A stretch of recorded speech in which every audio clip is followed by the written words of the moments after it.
Dans cette vidéo, je vais vous présenter la manière dont j'ai conçu mes socles. Qu'est-ce qu'ils racontent? Comment j'en suis arrivé là? Quels résultats je souhaitais obtenir? Quels choix j'ai fait, à la fois dans les matériaux et dans les couleurs ou les effets que je veux vraiment rendre? Pourquoi je les ai conçus de cette façon? Bien que ce ne soit pas un tutoriel, vous aurez quand même plein de petites idées avec des petites techniques sur des rendus, sur des choses un peu visqueuses, sur différentes techniques de peinture, etc. Donc vous aurez quelques informations sur des procédés techniques, mais le but est vraiment de réfléchir à comment avoir une idée, comment la réaliser, comment la concevoir, et comment arriver au résultat escompté. Le but étant aussi de faire des socles pour une armée. Donc vous allez avoir besoin de techniques qui sont facilement reproductibles. On va aller sur quelque chose du coup de simple. Je vous laisse découvrir en images les socles de mon armée pour les spires, et on va tout de suite partir sur la description de tout ça. N'est-ce pas, Bou?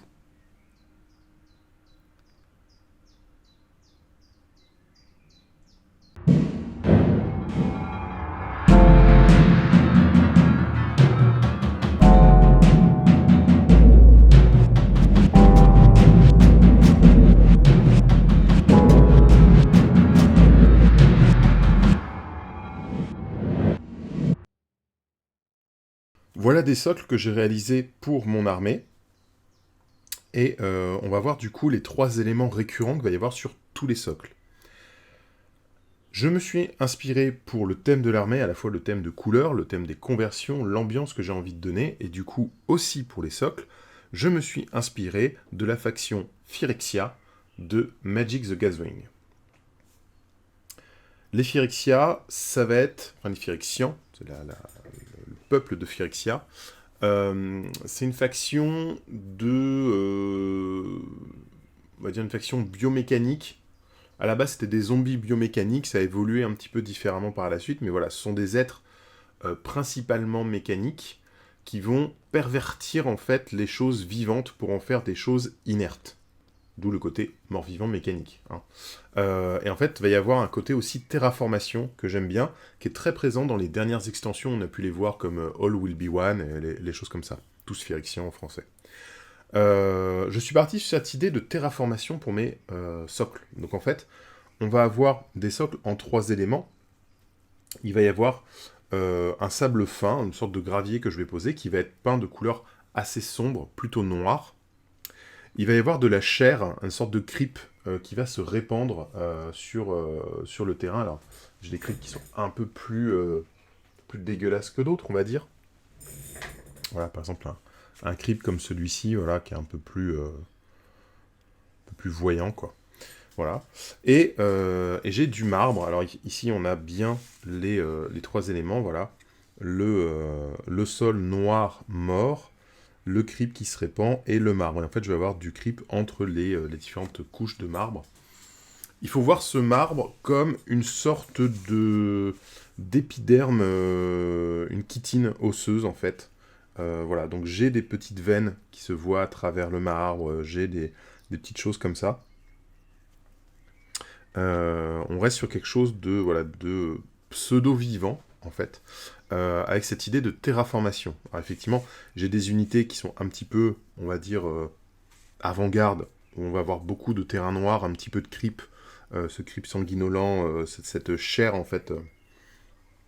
Vraiment l'idée que, dans leur avancée, comme ça, les spires et les phyrexians, en fait, dans leur avancée dans les terres, en fait, l'environnement autour d'eux va être consommé, va être amalgamé, digéré, et va ressortir d'une autre façon. C'est ce creep qu'on va retrouver, qui va être, en fait, de la matière, de la biomasse, en fait, qui va être utilisée afin de terraformer l'environnement autour de ces spires, pour en faire justement cette espèce de marbre. Donc sur mes persos, j'ai un marbre qui est beaucoup plus développé, hein. Les personnages sont sont un peu en retrait des troupes, on va dire, donc ils ont des socles avec beaucoup plus de marbre, des choses presque finies en termes d'assimilement, en fait, voilà. On va assimiler les sols pour en faire ce marbre vivant, cette chitine, qui va être vraiment un élément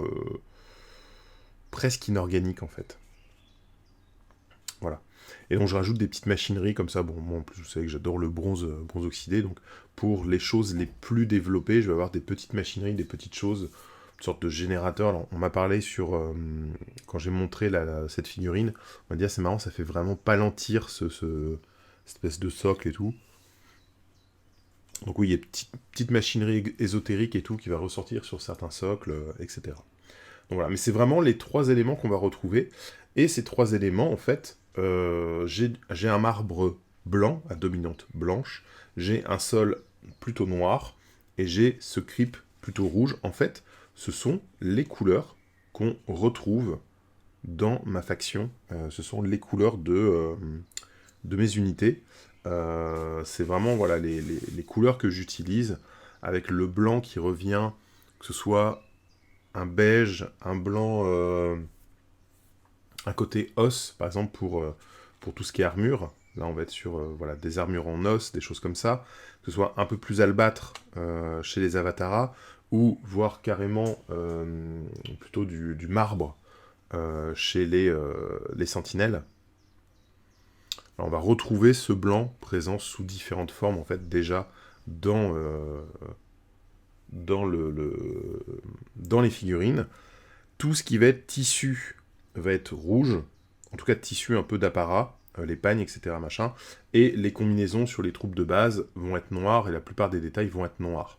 Donc on retrouve ces 3 couleurs, rouge, blanc, noir, ce qui permet d'avoir une très forte cohérence entre le socle et les unités et les figurines, puisque on va avoir une cohésion de couleurs, même si les couleurs ne rendent pas pareil. Il n'y a pas le côté ton sur ton, parce que les textures qui sont travaillées avec les couleurs du socle ne sont pas les mêmes que les textures qui sont sur les figurines.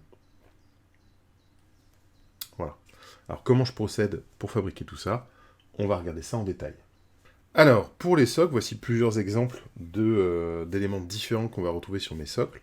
Donc pour le sable, qu'on peut voir là en brun, c'est un mélange que j'ai de sable tamisé et de marc de café. Il y a une vidéo déjà sur la chaîne YouTube où vous allez pouvoir retrouver cette technique de flocage au marc de café. C'est quelque chose que j'utilise très souvent parce que ça permet d'avoir une granulométrie différente au sein de mon sol, en fait. Effectivement, quand je vais peindre, simplement en brossant, je vais avoir cette texture qui est assez fine, mais avec quelques grains un peu plus importants à certains endroits. Donc c'est très important de varier la granulométrie de votre sable quand vous faites des sols pour que ce soit plus vivant, en fait, plus réaliste.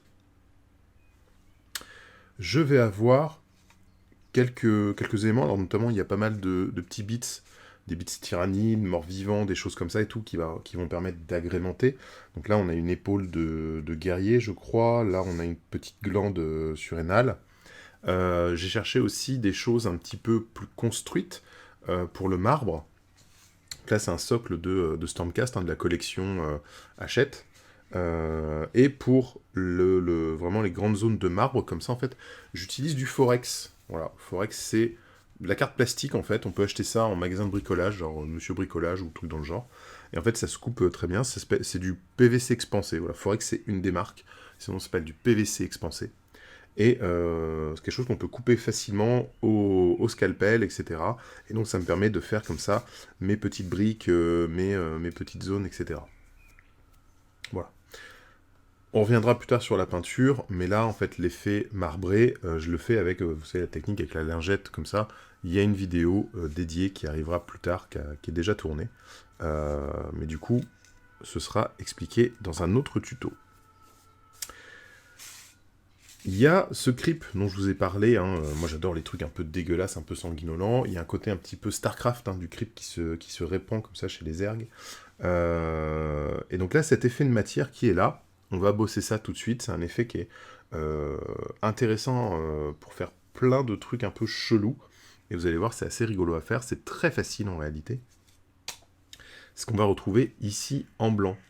Et en fait, pour faire cette texture qui va faire des plis et des rides de manière un petit peu aléatoire, tout simplement, on va travailler avec 2 colles qui vont pas avoir le même temps de séchage. Et c'est ça qui va créer ces plis et ces rides.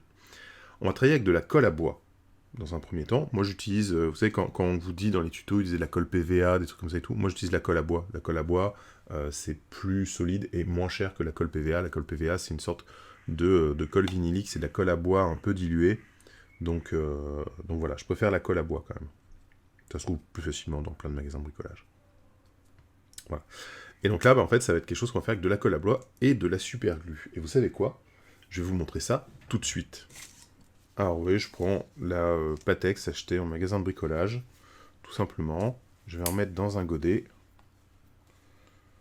Je vais préparer un petit godet comme ça de colle. Et tout simplement, je vais appliquer la colle à bois sur l'ensemble de la surface. J'en mets assez épais, je peux varier l'épaisseur, ça pose aucun problème. Et j'en mets sur l'ensemble de la surface sur laquelle je veux cet effet de creep. Donc là, vous voyez, j'ai un socle sur lequel j'ai juste collé des petits morceaux de Forex pour dire que ce sera du marbre ici. Et là, je vais mettre de la colle à bois par ici.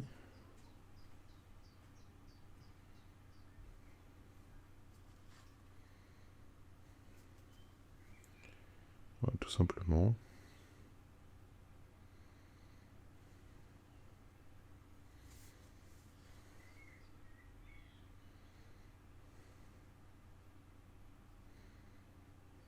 On va faire beaucoup de creep sur celui-là, c'est pour l'exemple. Et vous voyez, une fois que c'est bien étalé, je vais refaire des gouttes comme ça. Pour avoir des rides un peu plus profondes, un peu plus importantes.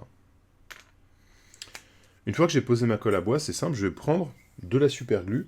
Donc là, n'hésitez pas à acheter les petits pots de super glue à pas cher. Autant, j'aime pas faire ça pour de la figurine. Vous savez, les trucs qu'on va trouver dans les bacs des grandes surfaces à 1 euro, les 3 pots, machin. Voilà, moi j'aime bien acheter de la bonne super glue pour mes figurines, mais quand c'est pour du décor comme ça, voilà. Hop, j'en dépose quelques gouttes. Et si je veux pouvoir gérer un petit peu mon truc, je vais prendre tout simplement un petit cure-dent. Avec le cure-dent, je vais pouvoir comme ça étaler. Alors j'essaie de l'étaler sur le dessus de la colle à bois, ou alors je peux mélanger. Il y a déjà une prise qui est en train de se faire, hein, vous voyez. Donc je peux commencer déjà à travailler quelque chose comme ça, mais le mieux sera quand même de le garder sur la surface. Voilà, et je vais continuer à poser mes gouttes comme ça, pour avoir cet effet un peu dégoûtant.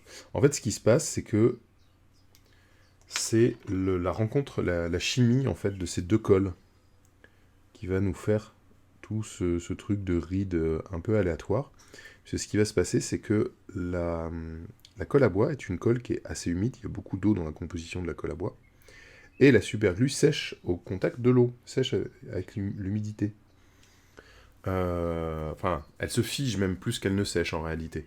Du coup, on a un film en fait entre les deux colles qui est déjà en train de sécher, alors que le dessus de la superglue est pas encore sec, et que le dessous de la colle à bois est pas encore sec.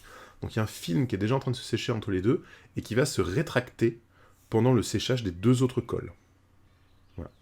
Et donc là, on va laisser sécher assez longtemps, et c'est ce qui va nous donner ce genre de résultat. Voilà. C'est assez facile, ça prend pas trop de temps, et ça donne vraiment des trucs une fois peints. Voilà, si vous voulez faire des trucs dégueulasses là comme moi, ou un charnier, un truc comme ça, là c'est impeccable.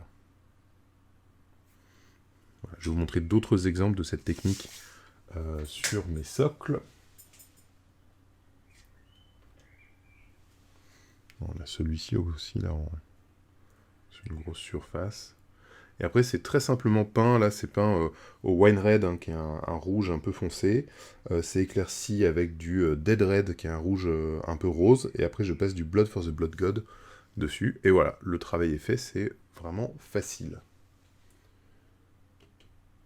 Si vous voulez faire du body horror ou des trucs comme ça peut servir à faire de la chair ou des trucs comme ça. Ça peut être vraiment intéressant.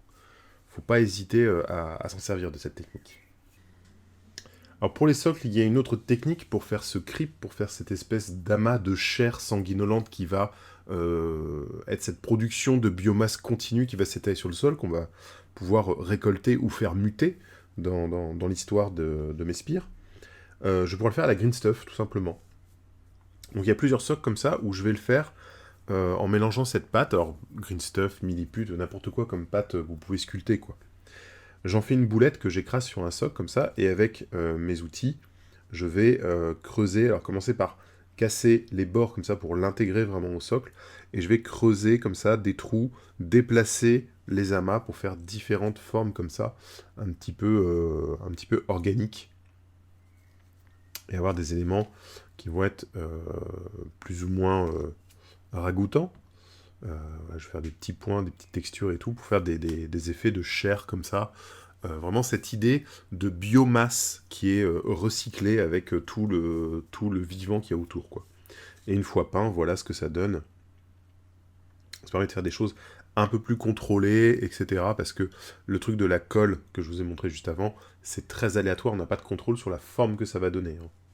Là, ça permet d'avoir un peu plus de maîtrise et surtout de monter un peu plus haut, hein, parce que la colle, ça a des choses assez plates, alors que là, on peut donner du volume, faire des bosses, etc., sur lesquels les personnages peuvent poser le pied ou des trucs comme ça, quoi.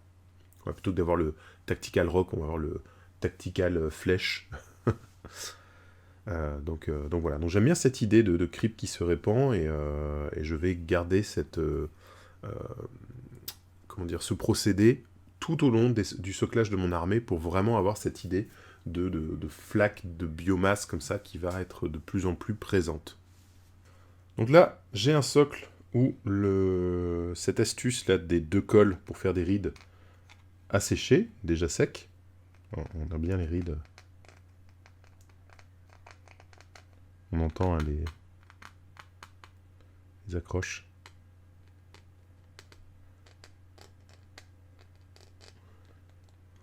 Et ça va être très sympa, ça, la peinture à le faire. Je le fais aussi sur des socles. Donc j'ai des socles comme ça, avec un rendu très sympa. Là, il y a beaucoup de variétés d'épaisseur et tout, c'est très intéressant. C'est sympa à peindre. J'ai aussi des socles avec donc le plastique expansé, le PVC expansé pour faire mon marbre, et des socles avec de la chair beaucoup plus importante à la Green Stuff, là, beaucoup plus gros, avec des formes différentes. Voilà, j'ai ça. Pour uniformiser tous ces socles-là, en fait, maintenant, on va poser du sable dessus. Donc je vais faire ma terre, hein, qui sera noire à la fin. Donc là, pour le sable, cette boîte, donc flocage grain fin, c'est un mélange de sable et de marc de café. Donc vous voyez, c'est pour ça qu'il est assez marron, hein. Tout ce qui est marron, c'est du marc de café que je mets de côté et que je laisse sécher. Il y a une vidéo là-dessus. Et ça me permet d'avoir une granulométrie assez variée. Alors, pour faire ça, j'ai utilisé une boîte. Donc là, c'est une petite boîte en plastique dans laquelle je vais poser mon sable, en fait. Et toujours avec ma colle à bois, je vais encoller, en fait, les zones sur lesquelles je veux qu'il y ait ce sable. Tout simplement qu'on a un socle indépendant comme ça. Hop. Je viens jusqu'au bord de voire je peux même déborder sur la partie sculptée. La partie en green stuff. Et je vais vers l'extérieur pour pas aller foutre de la colle de ce côté, voilà. Donc je tire la colle vers l'extérieur, et en faisant comme ça, j'ai pas de risque de débordement.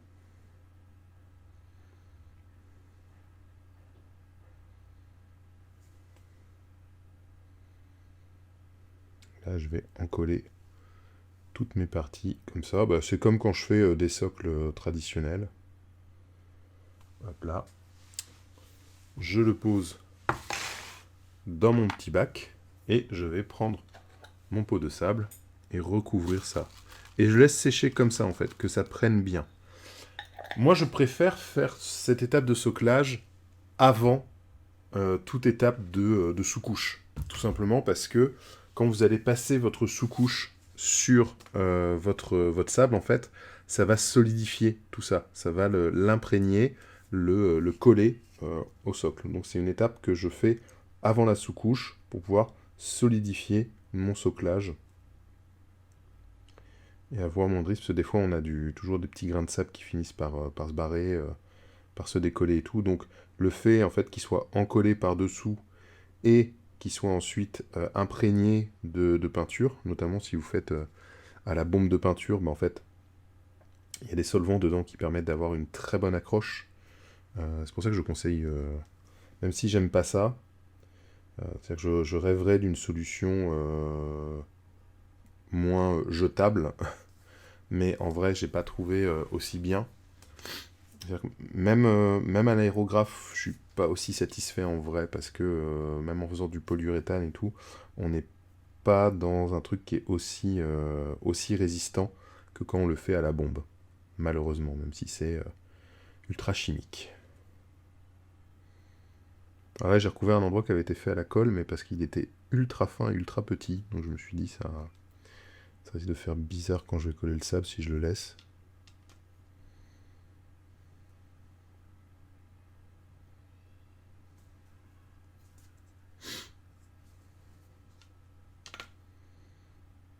Et il fait très très chaud en ce moment, donc j'espère que je vais avoir le temps de faire tout le socle avant que ça sèche.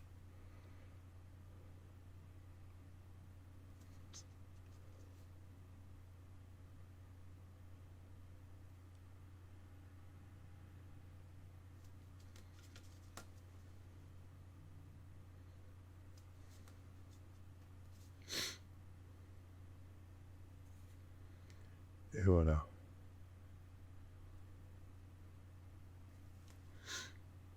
J'aime bien me faire des grosses sessions comme ça quand je fais des socles. Faire un peu tout d'un coup, en faire plein d'un coup. Donc là, j'ai dû passer à peu près 2 heures à faire toute mon aimantation ce matin. Il y a eu déjà quelques heures de colle, comment ça s'appelle, de green stuff, etc. pour faire les différentes textures. Et là, je vais faire tout mon sablage d'une traite. Je vais faire vraiment tous mes socles. Je vais pas vous le montrer dans toute la vidéo, tous les socles faits comme ça. Mais voilà, ça me permet vraiment de travailler beaucoup de choses à la fois. Je les fais tous à la fois, et comme ça me permet d'avancer. Puis quand je sous-couche, je fais vraiment des grosses traites de sous-couche d'un coup, quoi. Pour l'aimantation des socles, je vais utiliser comme ça des petits aimants. Donc c'est des disques qui font 5 mm de diamètre et 1 mm d'épaisseur. Voilà, c'est vraiment tout petit. L'avantage, c'est que si vous avez des figurines récentes de Conquest, en tout cas les socles, il y a des emplacements. Alors ça, forcément, c'en est un que j'avais fait avant, donc j'avais pas encore ces aimants-là. Mais il y a déjà des emplacements qui sont parfaitement prévus pour ces aimants-là. On en met un à l'intérieur du stand, il y a un emplacement, un à l'intérieur du socle, et pouf, ça se met tout seul. Oui, tac. Et moi, je reviens en coller un en dessous, pareil, même emplacement. Alors, on fait attention à la polarité des trucs. Hein.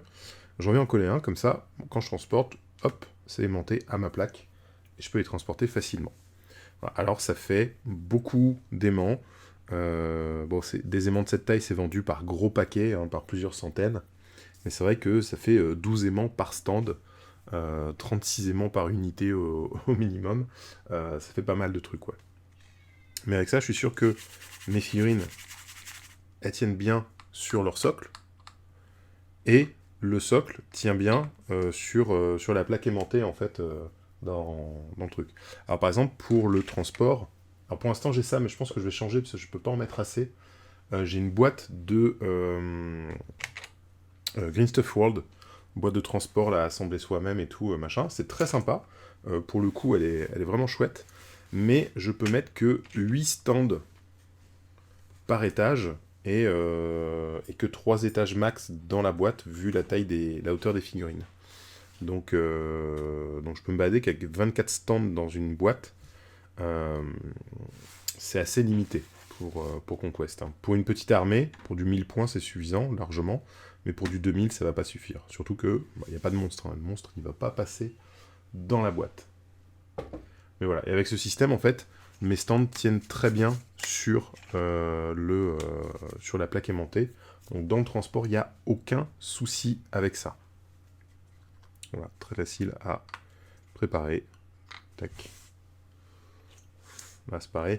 Quand j'ai pas... en fait, je vais me servir de ceux qui ont les emplacements préfaits pour calibrer les autres. Donc là, en fait, je vais prendre un qui a une figurine qui a un emplacement préfet dans lequel j'ai déjà collé mon aimant, et elle va me servir de repère pour aller coller les aimants au centre des stands qui n'ont pas le trou préfet. Et une fois que j'ai fait ça, en fait, je vais pouvoir me servir de ça comme base pour aller coller les aimants en dessous des socles, des figurines qui vont aller dessus.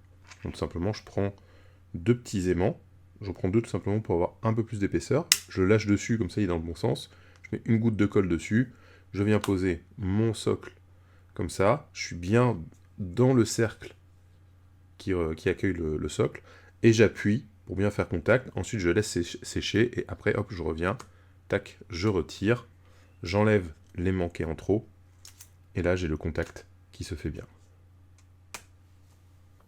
J'espère que cette vidéo vous aura plu et qu'elle vous sera utile, que vous saurez retranscrire les conseils et astuces que vous y avez vus pour vos propres figurines et décors. Vous pouvez évidemment participer à la vie de la chaîne et l'aider en likant, commentant et partageant cette vidéo. N'oubliez pas qu'il y a le Facebook, l'Instagram et le site internet gregoric.com que vous pouvez aussi partager et sur lequel vous pouvez retrouver beaucoup de ressources, de figurines peintes, d'astuces de jeux, etc., etc. Vous pouvez aussi aider la chaîne en participant au Tipeee.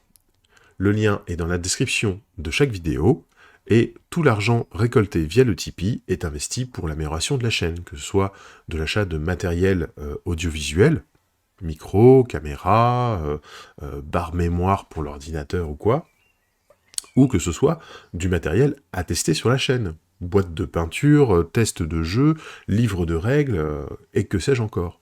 Vous pouvez aussi participer en offrant directement du matériel. N'hésitez pas à me contacter en MP si vous avez des figurines, des décors, des jeux entiers dont vous ne savez pas quoi faire et qui pourraient trouver leur place sur la chaîne. Je remercie tous les participants du Tipeee qui me suivent déjà depuis pas mal d'années maintenant, et surtout les participants dont les noms sont en train de défiler, qui m'ont aidé à acheter un nouvel ordinateur dans le cadre d'une cagnotte sur Tipeee. Merci beaucoup, la chaîne continue et j'espère proposera de plus en plus de contenu et du contenu qui sera de mieux en mieux. Tout ça, c'est grâce à vous. Pour plus de contenu, et du contenu exclusif ou du contenu en avance, vous pouvez aussi vous abonner au Patreon. Selon le niveau de Patreon choisi, vous aurez accès à des vidéos en avance. Les tutos qui sortent hebdomadairement sur YouTube sont d'abord présentés sur le Patreon. Vous avez aussi accès à des vidéos exclusives. Il y a une nouvelle vidéo chaque mois et vous avez accès à toutes les vidéos déjà sorties. Et selon le niveau que vous avez choisi, vous avez aussi accès à des fiches techniques, des fiches pratiques qui peuvent résumer une couleur, comment la traiter, quelles peaux, quelles marques sont sympas à utiliser, et quelques petites références sur du matériel ou des glossaires techniques, des choses comme ça. Voilà. J'espère que vous aimez ce qui se passe sur la chaîne, que vous aimez ce qui se passe sur les réseaux, et je vous invite à nous retrouver très bientôt pour de nouvelles vidéos. Bisous, bye bye.